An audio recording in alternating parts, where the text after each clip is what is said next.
दोस्तों नमस्कार।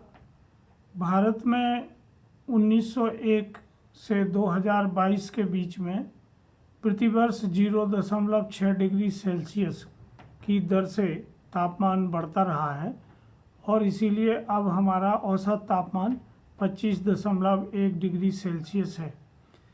इस बढ़ते हुए तापमान से जो सबसे बड़ा असर मानसून के पैटर्न पर पड़ा है और इससे ये आशंका उत्पन्न हो गई है कि अगर पर्यावरण इसी तरह से गंभीर रूप से बदलता रहा तो 2100 तक 10 से 40% तक उत्पादन घट जाने का अनुमान है, क्योंकि हमारे देश में 60% फसलें असिंचित क्षेत्र पर उगाई जाती हैं और जो पूर्णतः वर्षा पर निर्भर रहता है।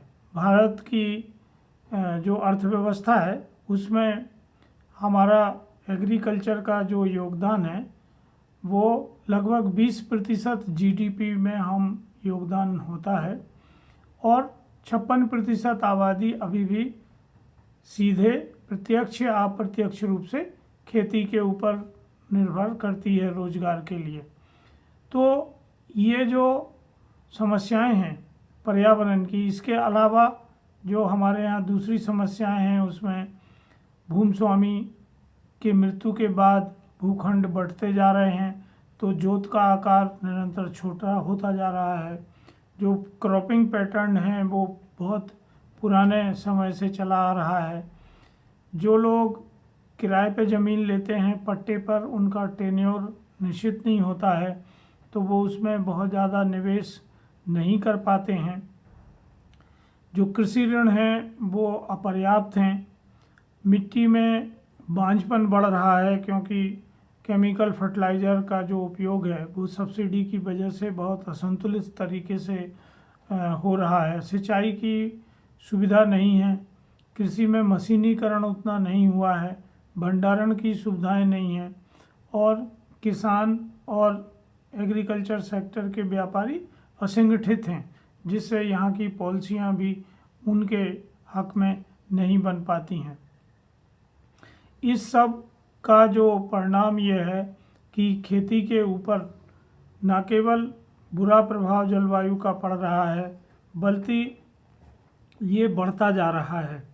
जैसे इसी साल अल नीनो का इफ़ेक्ट हमें देखने, हमारे देश में जो आपदा प्रबंधन है वो हालांकि बहुत सुधार हुआ है, पर जो फसलें खेतों में खड़ी रहती हैं उनमें तत्काल कोई कार्रवाई नहीं हो पाती है और फसलों को नुकसान होता है।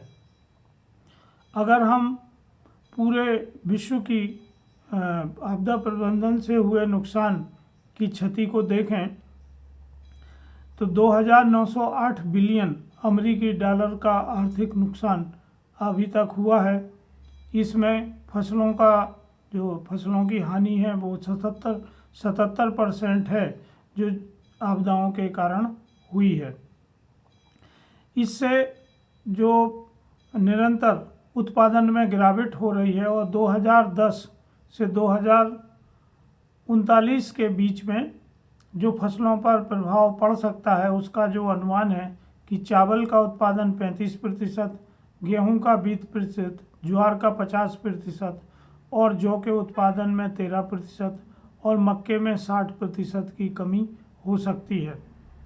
दूसरी ओर हम जानते हैं कि हमारे यहाँ जनसंख्या बहुत तेज़ी से बढ़ रही है और अभी जो पूरे विश्व की जनसंख्या है वो 7 बिलियन है और हिंदुस्तान की जनसंख्या 142 करोड़ है। अगर हम एक 2020 की रिपोर्ट को देखें तो उसमें पाया गया है कि 690 मिलियन लोग, जो विश्व की आबादी का लगभग 9% हैं, वो भूखे हैं और उन्हें पर्याप्त भोजन नहीं मिलता है। तो इतनी बड़ी जनसंख्या जो निरंतर बढ़ रही है और आगे ये 8 बिलियन से ऊपर हो जाने वाली है, तो इस जनसंख्या को सस्टेन करने के लिए हमें 70% से अधिक भोजन की आवश्यकता होगी और इसीलिए कृषि का महत्व और बढ़ जाता है, क्योंकि फूड सिक्योरिटी और न्यूट्रिशनल फूड सिक्योरिटी एक समय की ऐसी मांग है जिसके साथ कोई समझौता नहीं किया जा सकता है।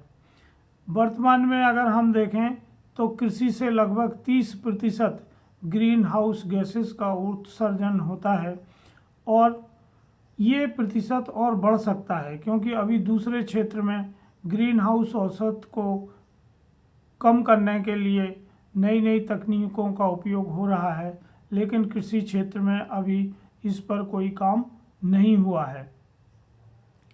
तो भारत सरकार और विश्व की दूसरी सरकारें स्मार्ट एग्रीकल्चर और IoT data driven decision making पर ज़्यादा जोर दे रहे हैं। अगर भारत में हम ये देखें तो एक डिजिटल कृषि मिशन के तहत डिजिटाइजेशन किया जा रहा है, किसानों का डेटाबेस तैयार हो रहा है, एक किसान सेवा इंटरफेस तैयार हो रहा है जिसमें सभी तरह के डेटा को एक साथ लाया जाएगा। मोहलनबीस राष्ट्रीय फसल पूर्वानुमान केंद्र का पुनरुद्धार किया जा रहा है ताकि पूर्वानुमान सही तरीके से सही समय पर निकलें। इसके अलावा आईओटी, ब्लॉकचेन, ड्रोन ऐसी बहुत सारी तकनीकी हैं जिस पर भारत सरकार बजट में प्रावधान कर बढ़ावा दे रही है। बहुत सारे स्टार्टअप्स को भारत सरकार इसीलिए सहयोग दे रही है और जो डिजिटाइजेशन है वो खेती में बहुत हद तक बढ़ाने की ज़रूरत है, क्योंकि अगर हम आधुनिक सूचना और संचार प्रौद्योगिकी के उपयोग से डिसीजन लेते हैं तो खेती में बहुत सारी आपदाओं को कम किया जा सकता है।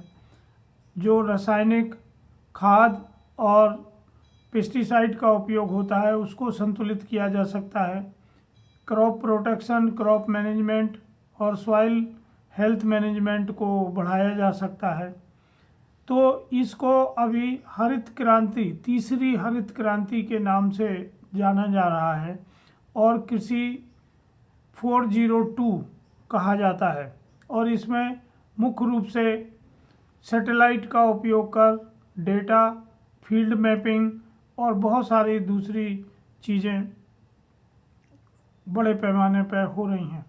पर समस्या यह है कि यदि जो स्मॉल और मार्जिनल फार्मर्स हैं उनको ये डेटा उपयोग करने लायक हम अगर दे पाते हैं तो उसका प्रभाव खेती पर अच्छा पड़ेगा, क्योंकि हमारे यहाँ लगभग 86% जो फार्मर हैं वो लघु और सीमांत किसानों की श्रेणी में आते हैं, जो टेक्नोलॉजी के ऊपर बहुत ज़्यादा निवेश नहीं कर सकते हैं तथा पर्यावरण संतुलन के लिए CO2 कम करने के लिए जिस प्रौद्योगिकी की ज़रूरत है और उसमें जो खर्चा आएगा वो भी ये छोटे किसान नहीं लगा सकते हैं। तो यदि भारत सरकार जो किसान संगठन है, स्टार्टअप्स हैं और एग्रीकल्चर सेक्टर की जो कंपनियां हैं मिलके एकीकृत प्रयास करें तो कृषि को अधिक टिकाऊ और प्राकृतिक बनाया जा सकता है। इससे फूड सिक्योरिटी पूरी हो सकती है, न केवल हमारी बल्कि पूरे विश्व की।